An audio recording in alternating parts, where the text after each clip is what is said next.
Study of economics more theory than practical? Is it not better to have a practical knowledge of finances than theory to deal with the city budget?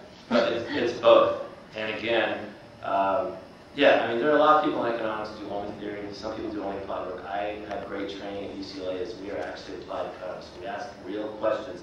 Why do things happen this way? So when I look at the inclusionary zoning thing, I've done the research. There's some theory in there. There's a lot of applied econometrics in there. To ask the simple question is, what happens to cities when they pass these laws? And again, our studies show that cities that do this restrict output and raise prices. So I do a lot of applied stuff. I did consulting where I do value of life, wrongful death, personal injury. All that is stuff that's very applied, and you have to learn how to take all your theoretical stuff and then do the basic stuff. So yeah, it's very applied, and that's why I'm glad I do this.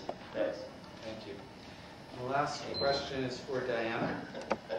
How would you cut the city budget next year?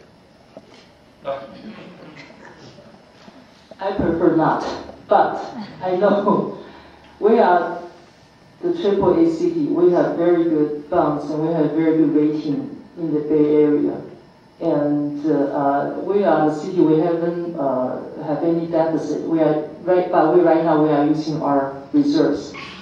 I think we have to have a balanced budget, and we have to reread our contract with our employees, and we try to find some other providers of benefits of health insurance or retirees. I believe that we have to help, and we try to protect our employees of the city, and I think that's the best way to have a healthy city clerks and the city staff, and everybody will work for a better city. Thank you. So now it's time for the 1-minute closing statement from each One one. minute. Well, actually 30 seconds would be better, because I promised it would be done by 9. And my time only goes in 1-minute increments. So let's start with Chris, go to Laura, around the dais, and loop back where Alicia has the last word. So Chris. I'll be very brief. I mean, we had the argument at the beginning that I made, and I hope I can try to convince you of tonight, is that, I mean, you have 4 votes. You have a great group of candidates to choose from, and hopefully you can find 4 folks that you identify with that you can choose from. My argument to you is that I hope that you'll use one of those votes to bring balance and perspective to council, or a longer-term perspective, and you'll have someone from that next generation of Mountain View on there, just one person to represent that perspective. Obviously, you want that person to be competent, knowledgeable, and be willing to serve the city in whatever capacity you might need. And I hope tonight that I've convinced you that I'm competent and willing to do that, and to perform that task as thoroughly as may need be. But I think balance and perspective is really important on city council, and I think just to have that one person in that, in that 18 to 24 or 18 to 34 age groups. Thank you. Laura. Well, can I use this as an opportunity to quell a rumor, or squash a rumor that said that I would not allow drinking at the Eagles Club? I just want to make sure that you know that this is something I will. Drinking is fine at the Eagles Club. Who started that? But I just wanted y'all to know it's okay with me. So balance is important. Balanced budgets, balance of the city between all these things that we need to be concerned about: open space, housing, businesses. I think that since we're all about infill here, whatever we do, it's always so important that when we do one thing, it doesn't take away from the other. So I think that is the long-term perspective, because my hearing falls down, that I've had, and that I will continue to have. And I really ask for your support, and ask for your support for winning a second term. So I ask for your vote, lauramaciaselliott.com. Qualified and motivated to do the job. Please vote for me. Thank you. Your time? I see your time. All right.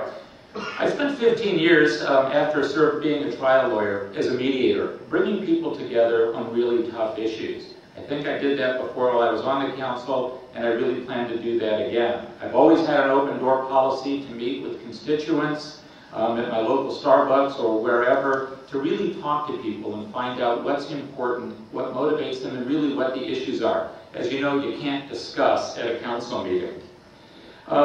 I have not sought out the endorsement of any of the city's unions because I believe when it comes to budgeting, we should be going in there and really not have any quid pro quos.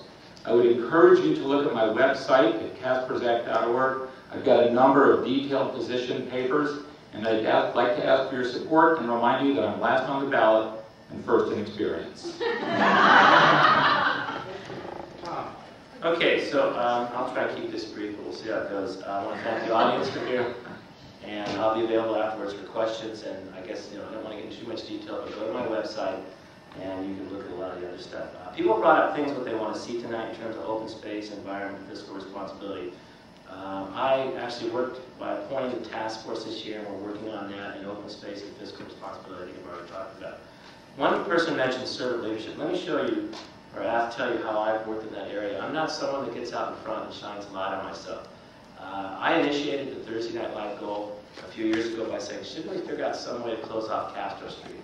And I went to the downtown groups, went to the business group, went to some neighborhood people and said, it'd be nice to eat dinner in the summer when it's nice outside without having cars and buses go by. Why don't you guys figure out some way to do that? And some were negative and said, well, we did that a few years ago. And I said, but if I get it as a goal and get council to go along with it, let's give it a try. And actually, they did it more than me. They just set it up as Thursday Night Live, and it turned into a great event.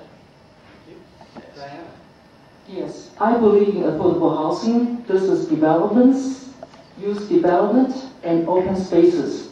And also I have to mention that I have visions for our future, because I believe Mountain View will have a brighter future if I'm elected as one of the council members. And don't forget, I lived in Bay Area for 30 years, and I am your assets. I am not outsiders. I am American.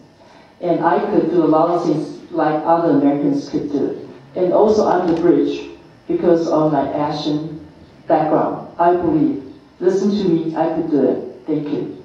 Thank you. John? I think it's important to be able to relate to a council person and a council person be able to relate to you. And I believe, based on my life experiences, that I'm the most qualified person up here. I'm a longtime resident, you all know it's 50-some years. I'm a father of 2. I have a business owner of the Baskin Robbins, which closes at 10, gives you plenty of time to get over there. I have an education from Berkeley in business with a CPA training. My community, I've been involved with schools, with the APC, with Rotary. So I believe I can relate to so many different fractions or diversity groups in the city that it makes me the best candidate. And I appreciate your support and vote.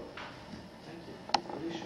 I hope if anything tonight that I've been able to answer some of the questions that you had about my candidacy and who I am as an individual.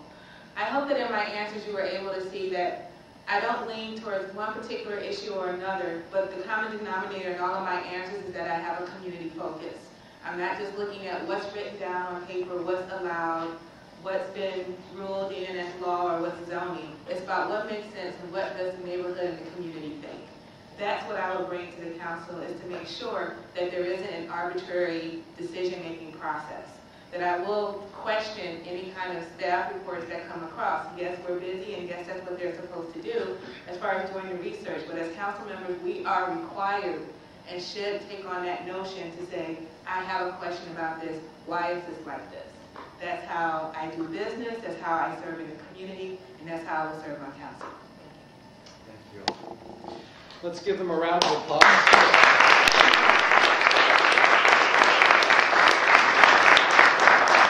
All right, so now some time for mingling. Please fill out your straw polls and bring them up to me or drop them off with Ted or Noam or Hugh as you go out into the lobby and enjoy the cookies and cold coffee.